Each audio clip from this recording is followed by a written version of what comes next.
Bonjour, c'est Cynthia du blog Femme Indépendante. Aujourd'hui dans cette vidéo, je vais vous donner 5 conseils pour trouver une bonne affaire dans l'immobilier. Déjà, le premier conseil général que je peux vous donner, c'est de vraiment connaître le lieu où vous souhaitez investir. C'est-à-dire qu'il faut vraiment que vous compariez les annonces et vous connaissiez à peu près le prix au mètre carré dans la ville où vous souhaitez investir. Déjà, ce que vous pouvez faire, vous pouvez très bien comparer les sites où il y a des annonces de biens immobiliers pour voir un petit peu à combien se loue ou se vend un bien en fonction de sa superficie, en fonction du nombre de pièces et en fonction de son emplacement. Moi, ce que je fais pour vraiment voir au niveau du prix de l'immobilier, je vais sur un site qui s'appelle meilleuragent au pluriel.com.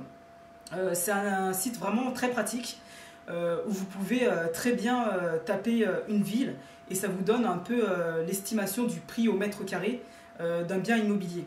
Alors, vous pouvez avoir le prix du bien immobilier en fonction de certaines villes, voire même en fonction de la rue. Donc vous tapez par exemple à Paris, tel arrondissement, rue je ne sais pas quoi, et le site va vous donner le prix de l'immobilier dans cette rue. Donc c'est vraiment très très intéressant. Il va avoir le prix au mètre carré au prix bas, au prix moyen et au prix fort. Donc ça vous donne vraiment une estimation de l'immobilier dans un temps vraiment précis à ce moment-là. En fait, dans le site Meilleur Agent, il se base sur les ventes qui sont faites lors des derniers mois.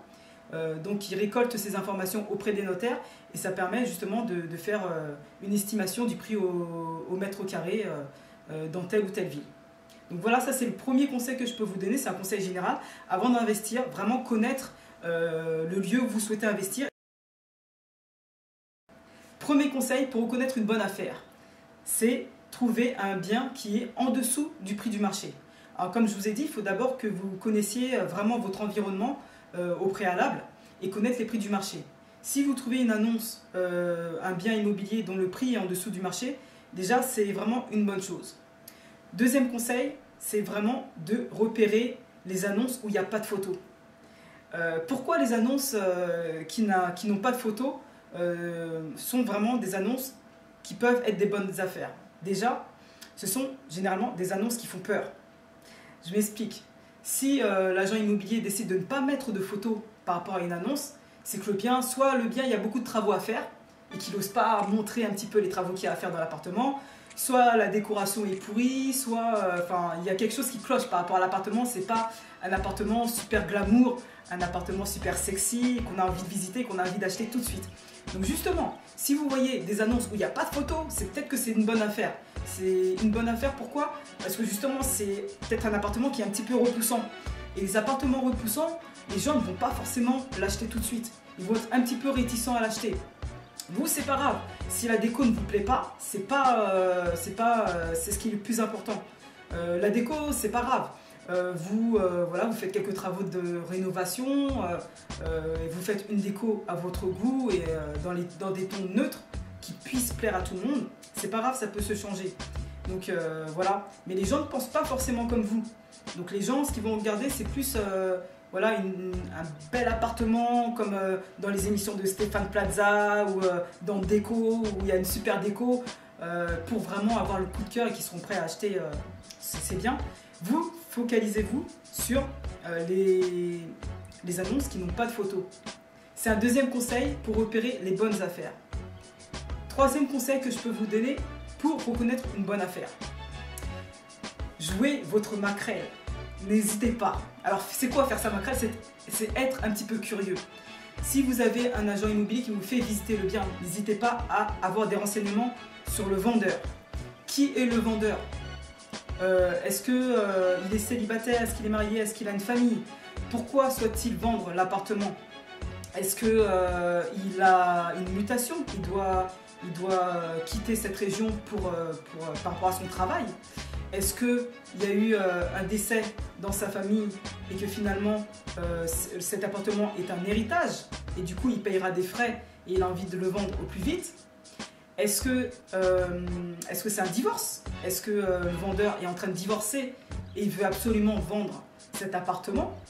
Donc voilà, c'est des questions que vous pouvez poser à l'agent immobilier pour savoir, pour connaître un petit peu le vendeur et pour connaître les raisons pour lesquelles il veut vendre le bien immobilier. Est-ce qu'il est pressé ou pas?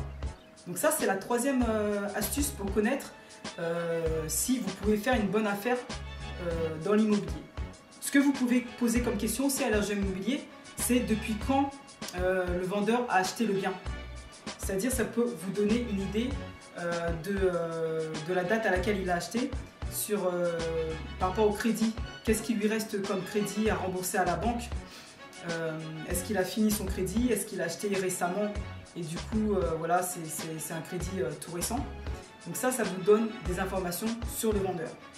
Donc, plus vous avez des informations sur le vendeur, plus vous pouvez négocier et faire baisser le prix. Donc ça, c'était mon troisième conseil. Le quatrième conseil pour reconnaître une bonne affaire. Quand vous visitez les biens immobiliers, regardez si l'appartement est vide.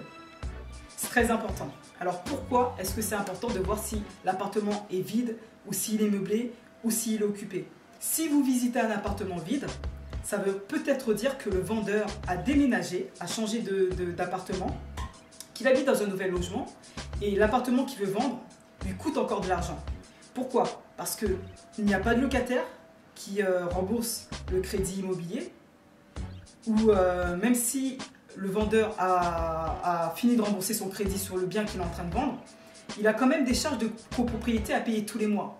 Donc quand vous voyez un appartement vide, c'est que forcément ça coûte quelque chose au vendeur. Donc il sera pressé de le vendre au plus vite et ça veut peut-être dire aussi qu'il a eu du mal à le vendre et du coup il est vide et voilà, il sera plus pressé à le vendre, voire à baisser les prix. Donc ça, c'est une astuce pour voir si ça peut être une bonne affaire et si vous pouvez négocier sur le prix de l'appartement. Le cinquième conseil que je peux vous donner pour connaître une bonne affaire dans l'immobilier, c'est vraiment étudier l'environnement. Regardez si le bien immobilier est bien placé. Est-ce que c'est un bien immobilier qui est bien desservi par les transports? Est-ce que c'est un bien immobilier où autour il y a pas mal de commodités? Est-ce qu'il y a des grandes écoles? Est-ce qu'il y a voilà, des bus? Est-ce qu'il y a des loisirs, des choses à proximité qui facilitent la vie quotidienne? Surtout, ce qu'il faut vous mettre en tête, c'est vraiment par rapport à votre cible. Lorsque vous souhaitez faire de l'investissement locatif, quelle est votre cible? Si c'est des étudiants, veillez vraiment à regarder s'il y a s'il y a des universités ou des grandes écoles à côté de votre bien immobilier. Ça, c'est vraiment un point important. L'environnement est vraiment primordial par rapport à l'investissement dans l'immobilier parce que c'est pas simplement le prix qui détermine une bonne affaire. Parce que si vous investissez dans un appartement où le prix est relativement bas, s'il est situé dans la cambrousse et qu'il n'y a rien à côté, il n'y a pas de bus, il n'y a pas de commodité, il n'y a pas de supérette, de super U, de commerce, non, il faut vraiment regarder l'environnement. Voilà, je vous ai donné 5 conseils pour reconnaître une bonne affaire. Écoutez, n'hésitez pas à me dire dans les commentaires si vous aussi vous avez d'autres conseils pour reconnaître une bonne affaire. Et venez les partager avec nous sur mon blog. Je vous remercie d'avoir regardé cette vidéo. Si vous avez apprécié cette vidéo, n'hésitez pas à la partager sur les réseaux sociaux, à cliquer sur j'aime. Et puis voilà, laissez-moi un commentaire. Et voilà, je vous dis à bientôt pour une nouvelle vidéo. Donc, c'est-à-dire la nouvelle vidéo sera demain. Ciao, merci, bye.